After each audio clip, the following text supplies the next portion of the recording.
What's up, ladies and gents? Welcome to the floor. I'm super stoked, man, because it's been like a month here in Nashville, a very hot, humid month. But it's been like a month just wrapping up a bunch of projects, being a little bit too busy to like fully unpack the gear and the amps and just all the stuff that I want to play with so badly. And I thought today was a perfect opportunity because my man Eric Valentine just put a little mix contest up where the guitars that are featured in this session are all DI. You know, he's challenging the community to partake in this contest and completely reamp the guitars that are in there. So I thought, man, this would be a great chance to test out all of my amplifiers and make sure that everything made it safely on the move 2,000 miles across the country. And just give me a chance to just get a little loosey-goosey, baby, flex the muscles and turn some knobs and just have some fun, which is just all I want to do today. Here we go, let's do it. Okay, so I've got this frickin' radial reamp box, which is orange, and it's like back there somewhere. And basically, my Apogee Symphony sends the stuff out into that box, and then that box goes out to the amps, and then the amps go into this little load box, and then the load box goes back into the reamp box, and then the reamp box goes back into the Apogee Symphony, back into Pro Tools.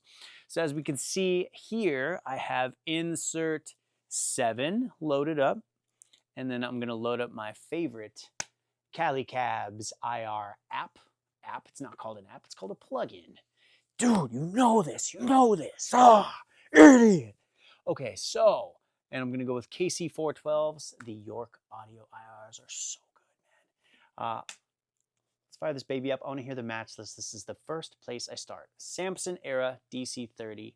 Let's frickin' go. This is a DI clean guitar.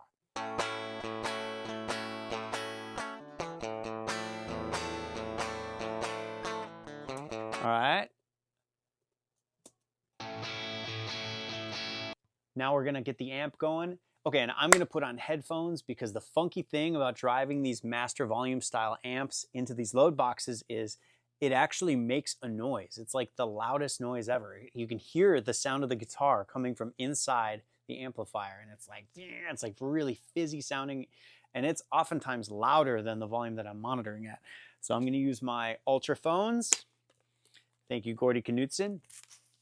Get the Ultraphones on, readjust my spectacles, testicles, spectacles, wallet, and watch. Hit play. Let's dial.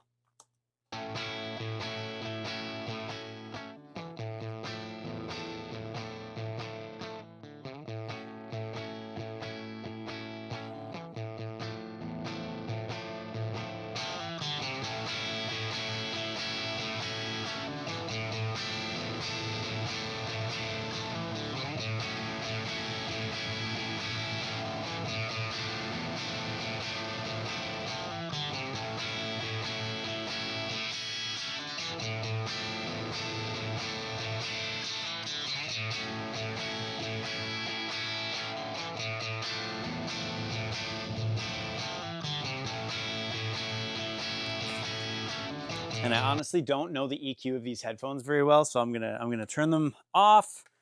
I'm gonna turn them off by removing them, or remove them from my head, hit play, and then I'm gonna turn up the speakers super loud.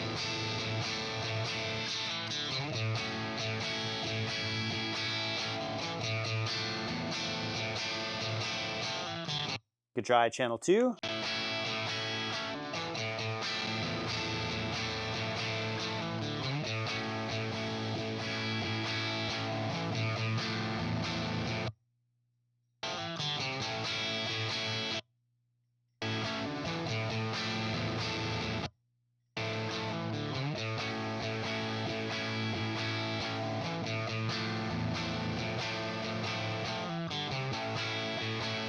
That is really satisfying, man. Let's print that bad boy. So we'll call this clean GTR1 DC30. All right, let's hear that. God, that's fun. Oh my sweet baby Jesus. Okay, let's check out clean guitar 2. We're gonna do the same thing. Insert 7. We're gonna switch up the cab. We'll go from KC412 to KC3. It's just a different setup of some different IRs that I've blended together. I love to get contrast from the left side. If I'm doing one amp on the left, I want to do a different amp on the right with a different cab too. Hopefully a different pickup, different guitar. Because the more contrast we can get between the left and the right speakers, the more width we get, the more separation we get, and the more room we have for that center information, for that God energy. I'm talking about that snare drum, baby. That's all that matters. Okay, cool. But let's switch amps. I want to go into the frickin' Marshall. And I think this is the way you do it, jumping the inputs. And we're going to unplug this guy. We're going to there. We're going to hit play.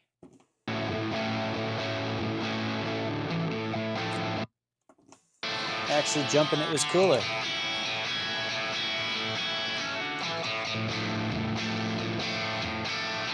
Because then we get to blend in this first volume. This is like the thin channel. And then you get this bassier channel you get to bring in.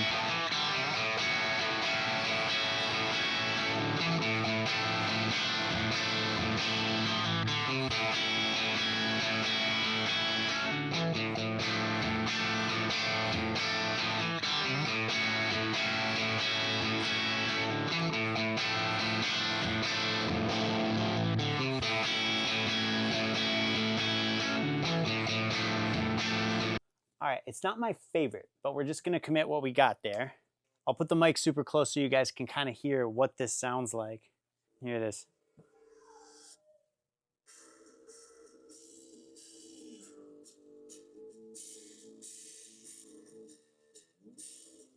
Standby off. Let's do it again. Let's begin with the JCM 800. Let's fire that bad boy up.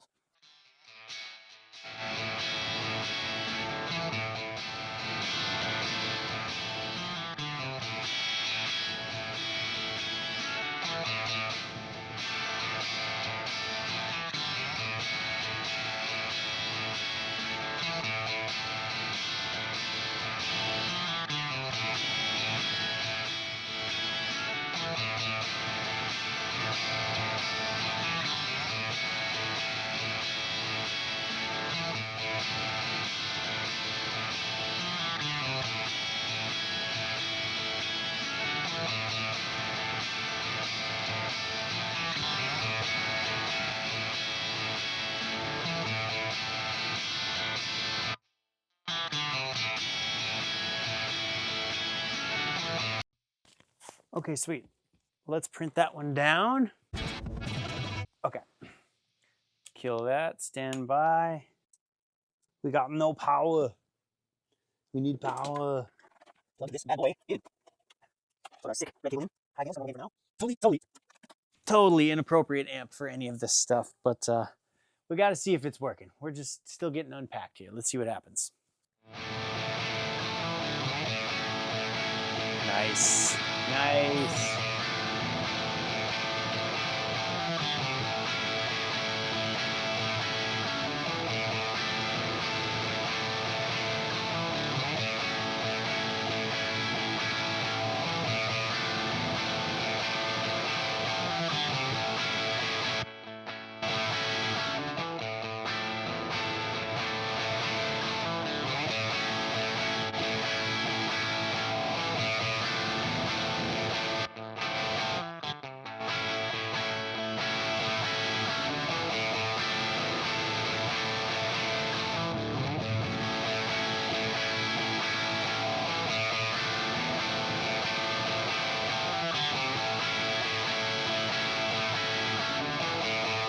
All right, let's hear that with speakers.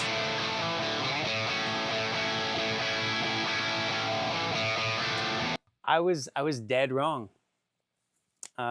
This thing is completely appropriate for this. You know, I had always read that the 5150 was like a big tracking amp for the Foo Fighters, and not to mention this was like for all the like metal coming up to like the 2000s, 2010s, like just all the hardcore and like gent bands. It was like, this is just sort of the benchmark like recording amp. And it's the 5150 block letter. But I kind of forgot that this thing just really slays for just rock music too. So I want to print that down, and then we're going to go in and we're going to like blend everything together and kind of just see what we got. I'm so glad these amps are all working.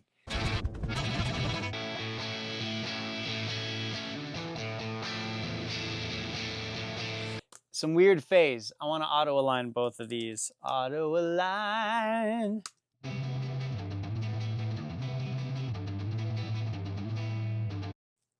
All right, and then it aligns.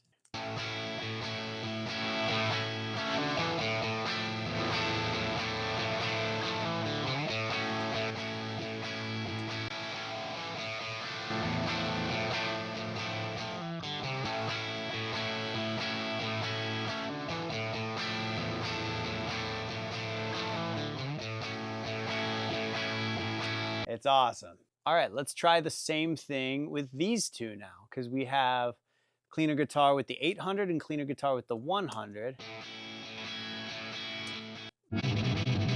All right, let's check out how these two work together with the phase. With the 800. It's the old Marshall. So they will go with the Marshall and blend in the 800. So we're going to like overall, we're going for like a clean guitar to give us the attack and the clarity of all the notes. And then we're blending in just a fizzy one just to kind of fill out the sound a little bit.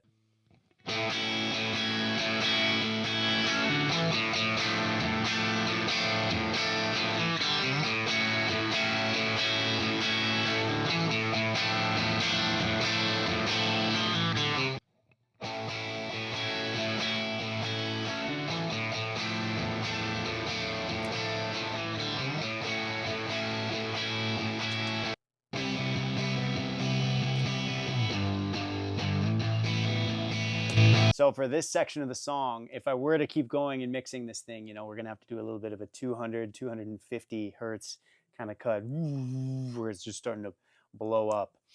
And it's funny because I was dialing in the amps for that first section and I didn't really listen ahead to what it was ultimately going to do at that section, in which case I probably would have EQ'd that section, you know, with clip effects to feed the amps a slightly less blown up sound. But on the other hand, there's a kind of a philosophy that a lot of other recording engineers like to go for, is like, well, let the amp produce a really big blown up sound so you're getting the speaker to get that speaker movement, and then you can always just EQ it later, because that way you're capturing something that was really big, explosive, a lot of air movement, and then you can make it fit for the mix later. DIs.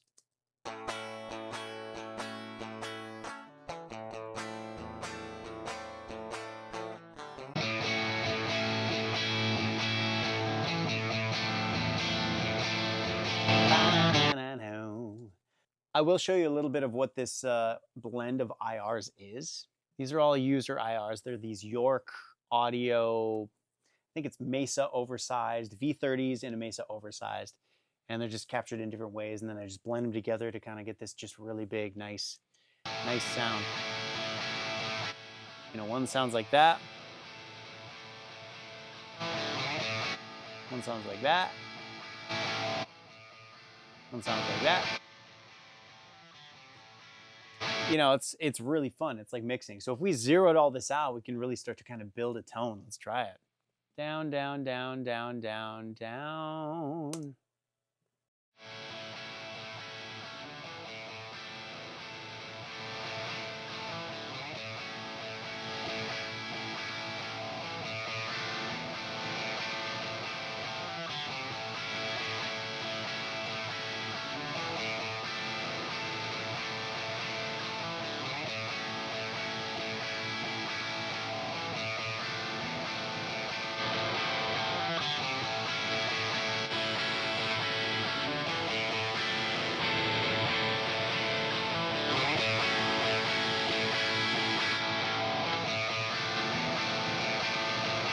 I just feel like that one, that KC 4x12, which is just a blend of those Mesa oversized V30s, it just sounds like it's like perfectly EQ'd. And in my experience, putting that cab into mixes like just requires way less surgical EQ. I love this app. I love everything the Periphery guys do. I think this Get Good stuff is insanely great. I think just some of these cabs, they definitely have a little more of that, a little more of the energy going on that I just try to cut out. So these York IRs with the Get Good stuff together in tandem creates the ultimate in sonic audio oral fornication. That's what we need, baby.